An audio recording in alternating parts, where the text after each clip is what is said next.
you seem incredibly motivated and energetic, but how do you keep your employees motivated and energetic when they probably become richer than they ever expected to be? Yeah, I'm surrounded by 55 people. My management team, so you know, my management team, my direct reports is 55 people. I write no reviews for any of them.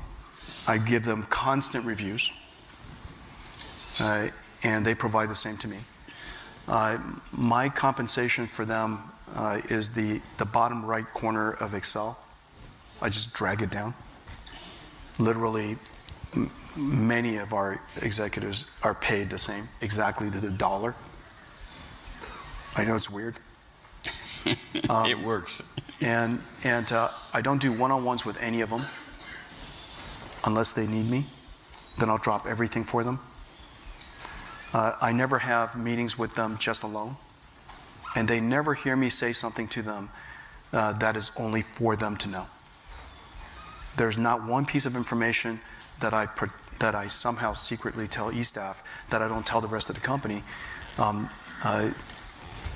so in that way, our company was designed for agility, for information to flow as quickly as possible, for people to be empowered by what they are able to do, not what they know. And so that's the architecture of our company. I don't remember your question, but I got it. John, no, I got it. And the answer for that is my behavior. Yeah. It's how do I celebrate success? How do I celebrate failure? How do I talk about success? How do I talk about setbacks? Every single thing that I'm looking for opportunities to instill, every single day I'm looking for opportunities to keep on instilling the culture of the company and what is important, what's not important, what's the definition of good? How do you compare yourself to good? How do you think about good? How do you think about a journey? How do you think about results? All of that, all day long. Stanford has a lot of aspiring entrepreneurs. What advice would you give them to improve their chances of success? You know, one of my great advantages is that I have very low expectations. And I mean that.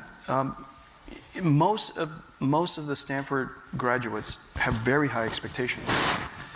You deserve to have high expectations because you came from a great school. You were very successful. You're top of your class. Obviously, you were able to pay for tuition, and then you're graduating from one of the finest institutions on the planet. You're surrounded by other kids that are just incredible.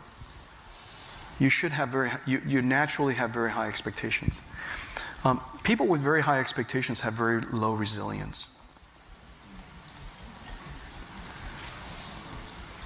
And unfortunately, resilience matters in success. I don't know how to teach it to you except for I hope suffering happens to you. And I was fortunate that I grew up with my parents providing a condition for us to be successful on the one hand, but there were plenty of opportunities for setbacks and suffering and and to this day I use the phrase pain and suffering inside our company with great glee. And the reason, and I mean that, boy, this is going to cause a lot of pain and suffering. And I mean that in a happy way. Because you want to train, you want to refine the character of your company. You want greatness out of them. And greatness is not intelligence, as you know. Greatness comes from character, and character isn't formed out of smart people. It's formed out of people who suffered. And so that's kind of and so if I could wish upon you, I don't know how to do it, but for all of you Stanford students, I wish upon you ample doses of pain and suffering.